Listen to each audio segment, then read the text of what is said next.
Because making this list, I realized that I don't like baby faces.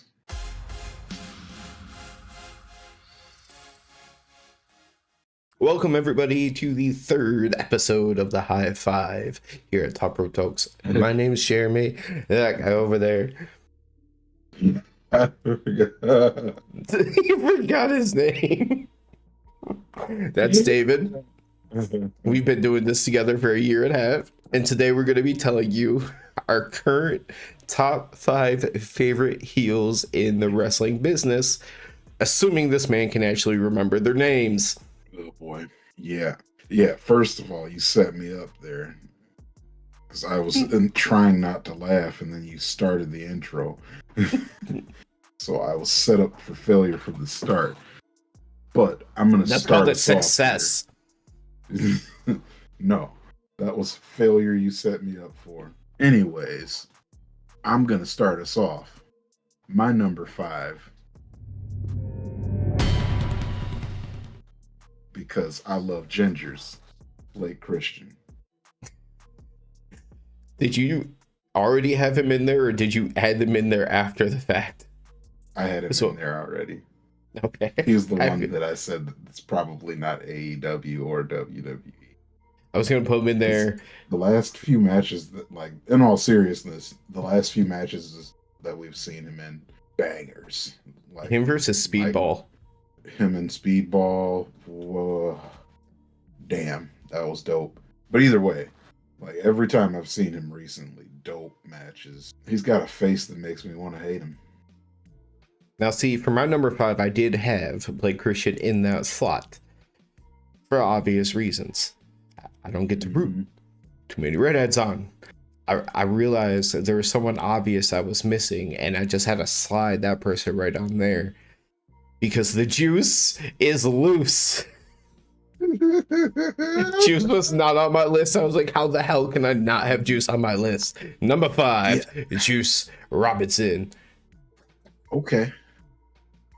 You know, I don't know why I don't have him on my list, because in my head he's not a heel, because he's just too funny. He's like the baby face in a group with heels, because he's just always doing goofy shenanigan-y stuff, but it's not ever like he's a bad guy. No, see, you got this wrong though. He is not the baby face of the group. The baby face of the group is Cardblade. All right. All right. Yeah, I'll take that back. Cardblade is definitely the face. But who do you love enough to be your number 4 on your list of top most? Who I love enough to be number 4?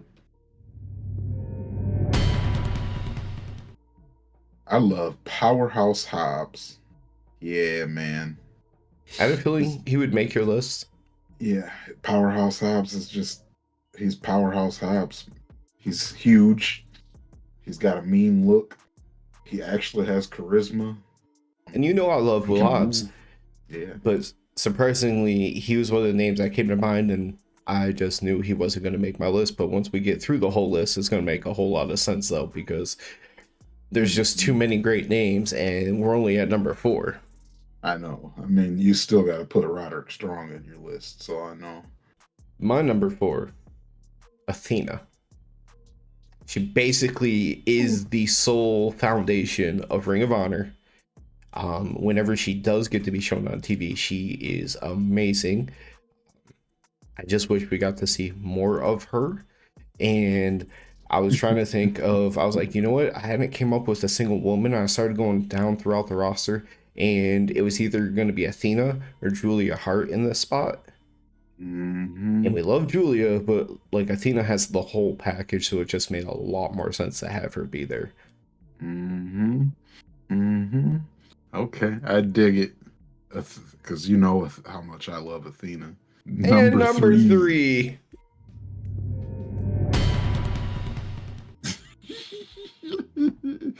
Number 3 for me, Christian Cage.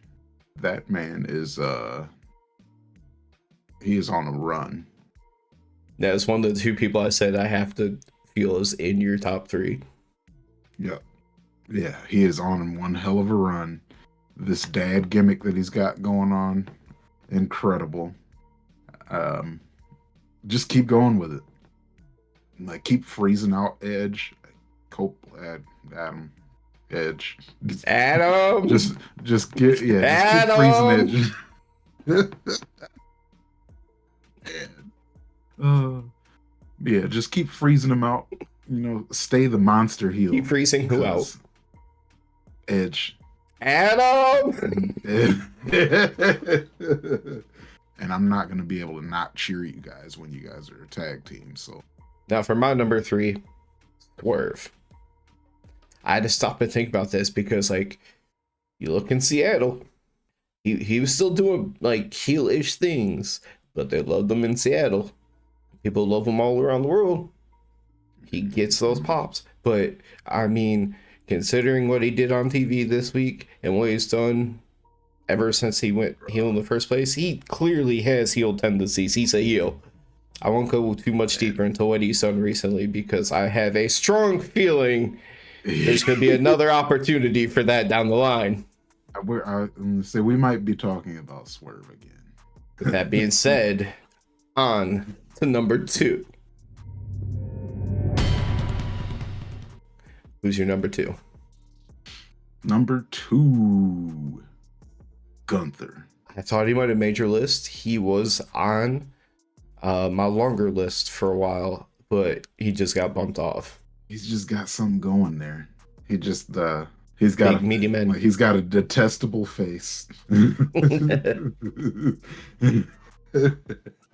And he's a better wrestler than pretty much the entire WWE roster. Keep doing it. And then the presentation is basically like Ivan Drago.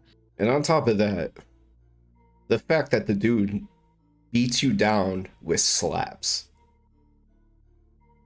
It's kind of demoralizing at the same time. Yeah. Like he chops the shit out of you and then power bombs you. Like he's so old school, but it looks like it would work. Oh yeah. Now for my number 2, I went for the one true king of television, Samoa Joe. Because when I was going through the overall kind of like the top rankings, I was like thinking about who has everything. Who can I join the matches? Who can I join their promos? Who can talk no matter what the situation was? I'm like, Joe consistently is always a great talker. He's always a really fun match. He actually looks intimidating as hell. Like he has everything, and I've words I will never probably say again in my life. I've loved that man for like 15 years. I mean, going back to the old TNA days. He loves Samoa Joe. So do I, though. Maybe I may not have loved him as long as you have, but I love him as well. I mean, you could even see going back to his feud with CM Punk. The guy's been around and he's been doing amazing work for a long time. I didn't know that he had an injury history when he was in WWE and all that. But when he came to AEW, I was like, that guy was washed? What are you talking about? Like, he is nowhere near washed. He's the one true king of television. Now it seems, because of hints prior, we know you're number 1. So let's just get into that one. Let's get on into it. Yeah, swerve when I drive. Swerve when I drive. Of course, Swerve is my number 1. Because, as I've alluded to many a time before, Swerve is my current favorite wrestler. And, like, overall favorite wrestler right now. So, obviously, he's my favorite heel. And then what he did today, showing up to Hangman's house, giving his kid a Prince Nana shirt, and then dipping, like, menacing. So menacing. Oh, I love that. Like, I don't know who's writing all of these segments. That's probably why this is good. It's probably just like obviously it's going to be something that they all work on together. Right. So I don't know how much. I'm sure he's probably a good part of why it's good, but this is menacing. Like, he didn't do anything. He didn't cause any harm. He ripped one picture. You want to know what he was really doing? He was basically setting himself up to be Christian Cage in about like 20 years because that child owes him a debt.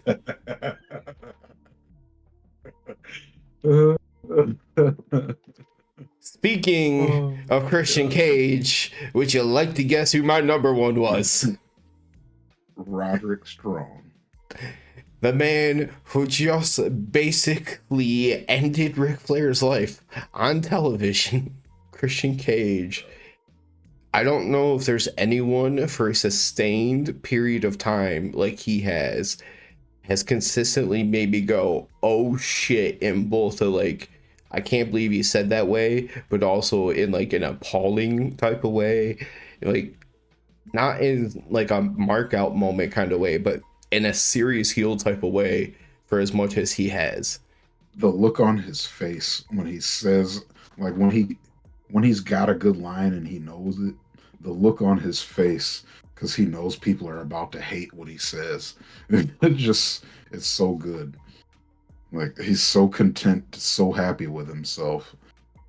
And the nice thing is even though he's older and he's a veteran, he still does enough in the ring that even though it is a WWE type of style, he does enough in the ring where it can blend and fit in on an AEW show Hmm. and be just fine. But then he also does like the little storytelling beats within the match where like the whole gif of him like creeping up at ringside, like peeking his eyes out to be like a sneaky little bastard.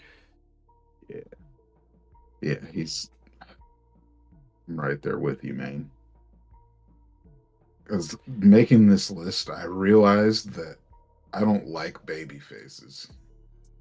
Because my top